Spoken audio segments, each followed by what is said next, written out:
So what you get is this weird pattern where there's no liquidity because they're not using stuff like the SFR, SLR, all of these other acronyms to inject money into the banking system. They're trying to get there. The Fed is cutting rates, but cutting rates doesn't really change liquidity. It changes financial conditions somewhat, but it doesn't change liquidity. So liquidity is kind of trapped in the US. And the US is quite dominant in liquidity because the dollar is the world's reserve currency. So this period of the government shutdown means that crypto's weak. Why is NASDAQ not weak and crypto is? Well, NASDAQ's been choppy. It's basically where it was when this whole period started.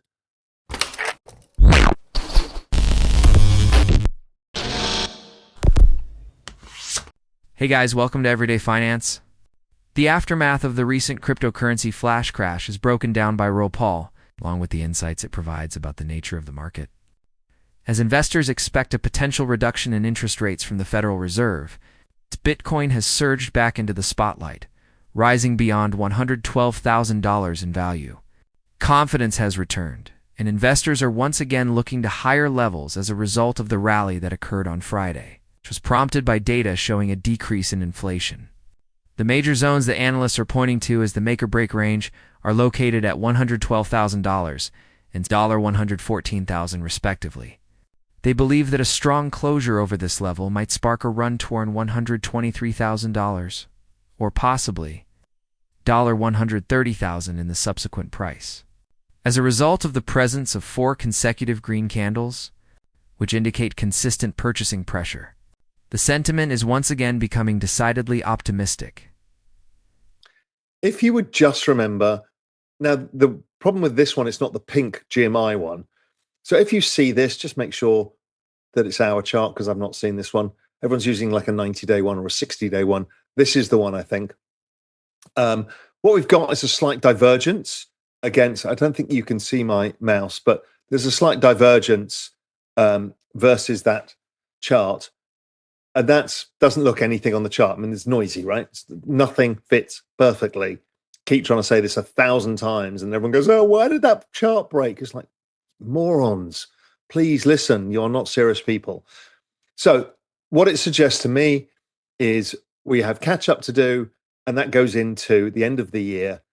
And then we'd have a period where everyone says the cycle is over, and what happens is nothing. The bears get really aggressive, and it doesn't work.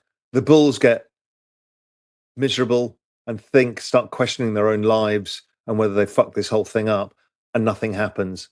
And then eventually, April, May, as ever, it explodes higher again. That's what this is telling you. I think this is probably the closest estimation in my head and what I think plays out. Let's go to April 17 to 18. There's a similar pattern here, similar kind of part in the cycle. Obviously, we think the cycle extends, but there is similarities, and we've got alligator jaws. Oh no, alligator jaws.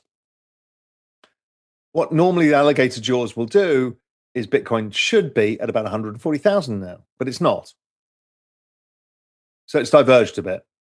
Oh, it's all broken, it's failed. No, I'll explain why. Because there's always reasons why things are different.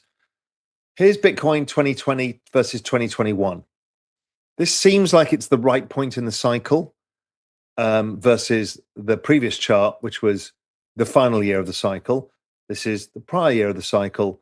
And what we've got is this divergence again. I mean, look how beautifully tight that correlation is. Alligator jaws. Oh, well, it's all broken down, Raoul. This is all worthless. Spurious correlation, blah, blah, blah, blah, blah. Sort of. NASDAQ versus Bitcoin. NASDAQ's been doing great.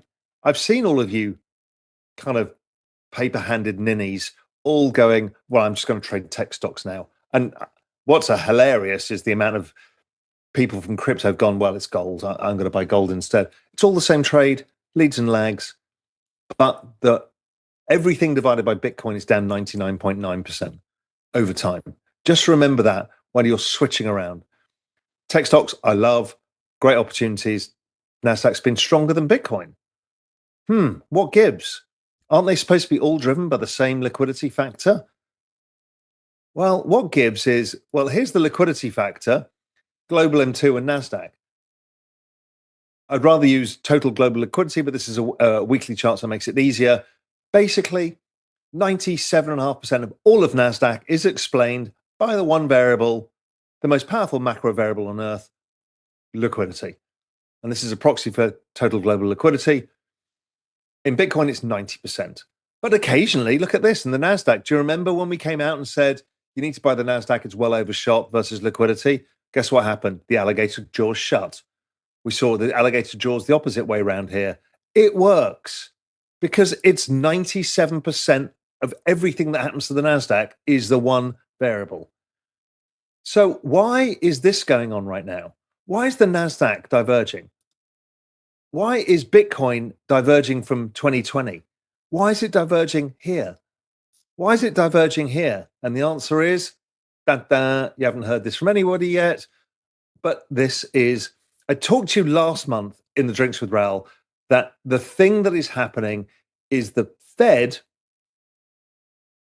were tightening because the Treasury General Account was being built ahead of the government shutdown. The Treasury General Account got built. Meanwhile, the reverse repo got drained to zero. So there's one lever. If they don't use the balance sheet, there's one lever left for the Treasury and the Fed to use in driving liquidity currently.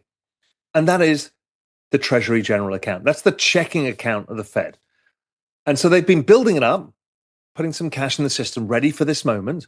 And what they then do is they will then release it by spending that money. But there's an issue with spending that money. There's a government shutdown. There's nothing to spend it on. So what we've got is this period since kind of end of September, October, when, guess what, crypto started underperforming, where liquidity has stopped at the lows. And this is the lows going back several years. And that's normally driven by the Treasury General Account rebuild, and then it normally bounces back in quarter end. But we have both of those factors, and it's not bounced back because there's nothing to spend the money on because the government is suspended right now.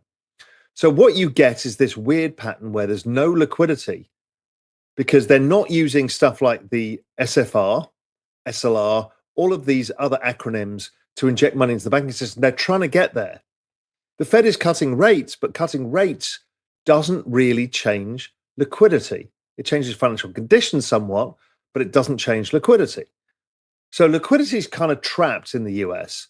And the US is quite dominant in liquidity because the dollar is the world's reserve currency. So this period of the government shutdown means that crypto's weak. Why is NASDAQ not weak and crypto is? Well, NASDAQ's been choppy. It's basically where it was when this whole period started. In addition to the charts, the macroeconomic forces are converging in favor of Bitcoin. According to Rika, the market is sensing the beginning of a new era of monetary easing as the expectations of a rate decrease have progressed to the point where they are almost likely. Central banks all over the world are lowering interest rates at the fastest pace, have done since the year 2020. This is resulting in an injection of cash and a revived thirst for risk assets. Bitcoin, the ultimate benefit of loose money and dwindling faith in fiat, is once again functioning as a hedge against the fragility of traditional finance. This is because Bitcoin is the ultimate beneficiary of loose money. That this atmosphere is similar to the early phases of prior bull runs, where policy shifts unleash momentum that can endure for months. Is something that Raoul Pal says this situation is similar to. But crypto's weaker because crypto's further out the risk curve. There are no earnings in crypto, really. These are very long duration assets. So they are the most susceptible to liquidity. If liquidity withdraws, they fall the most. If liquidity comes in, they rise the most.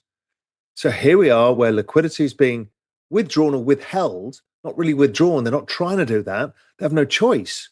They have no way, unless they can get through stuff through Congress, to inject liquidity unless there's a mini crisis. And we've seen a bit of wobbliness in the plumbing system, but not enough for them to actually go and do something to inject liquidity. So I'm sure Scott Bessent and I'm sure the Fed are looking at this thinking, Christ, we've got no liquidity. We saw South Korea asking for unlimited swap lines. What does that say? It tells you the Eurodollar market is too tight. So US liquidity, because it's still constrained by this one factor, there's no balance sheet being worked, there's no reverse repo being drained. We've got this one factor, and that's supposed to be driving all the US dollar liquidity. Well, that struggles. It struggles because it's not big enough to go all the way out to the Eurodollar markets and to the South Korean banks and the European banks and the Japanese banks. So they need swap lines. So it's telling you that things are tight. And we know the answer to tightness in liquidity.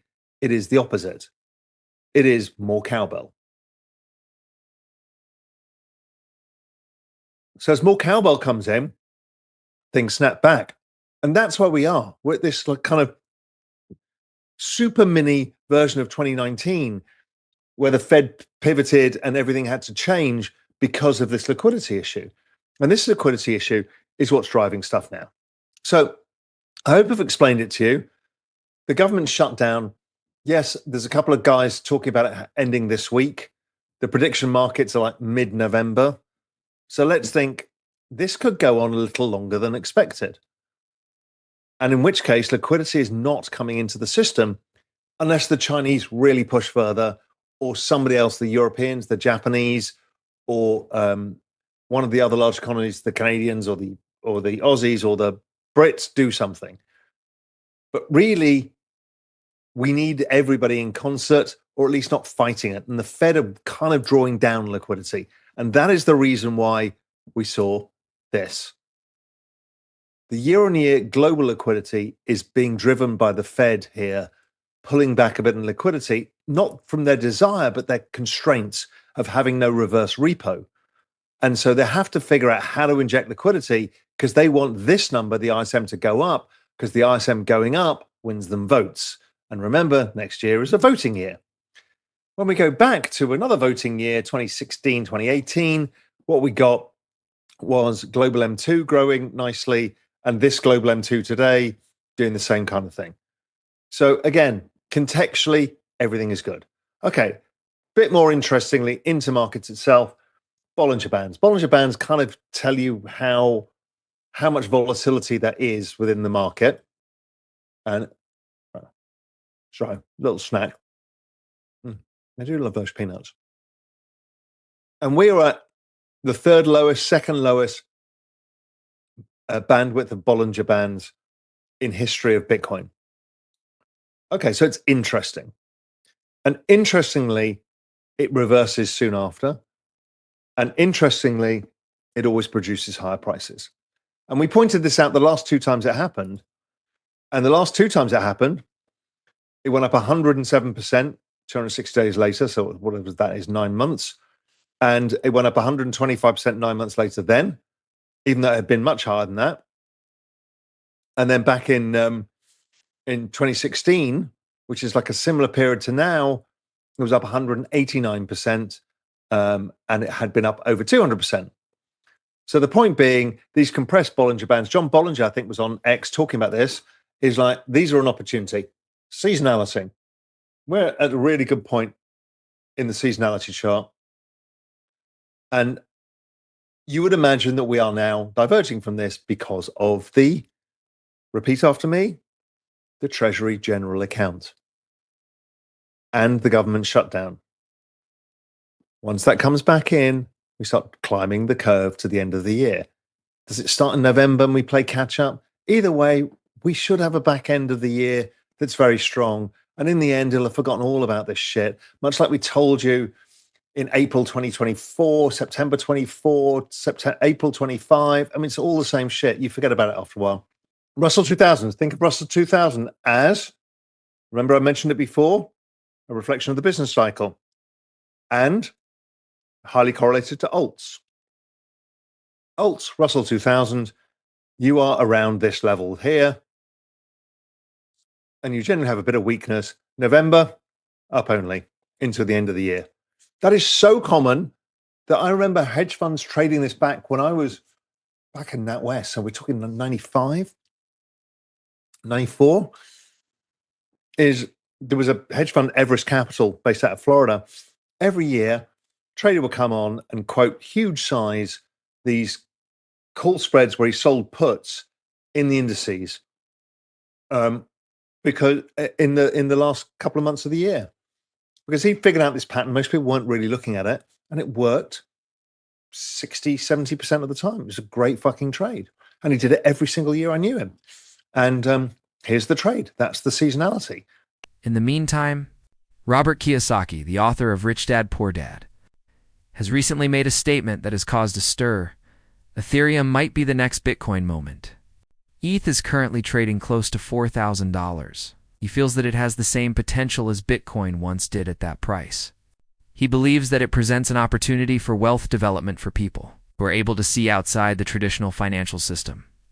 Kiyosaki worries that old thinkers who are linked to fiat savings and pensions will be left behind as the gap between conventional investors and contemporary investors develops into what he refers to as a grand canyon. He does not consider Ethereum to be merely another speculative play. Rather, he considers it to be a component of the new foundation for wealth in a digital and decentralized society.